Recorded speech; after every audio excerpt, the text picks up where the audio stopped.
บ้านหมวยสวยไหมฉันจะพาทุกคนไปดูทะเลลบฉันจะพาทุกคนไปดูทะเล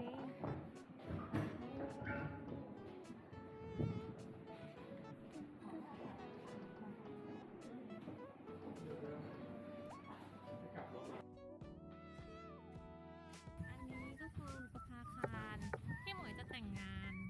แต่งตรงนี้อันนี้เรียกว่าหาดเตยงาม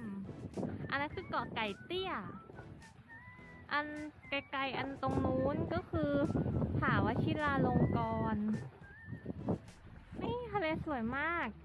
ตรงนี้คือพิพิธภัณฑ์ทหารเรืออยู่ตรงนี้อยู่ตรงนี้นี่เองทะเลบ้านหมวยสวยไหมก็ได้อยู่ ก็ได้อยู่เกียรติ ใส่กระเป๋าก่อนเสร็จไปนู่นแล้วเสร็จไปไกลแล้วไหนจะฝากอะไรบ้างจะไปแล้วนะ ไ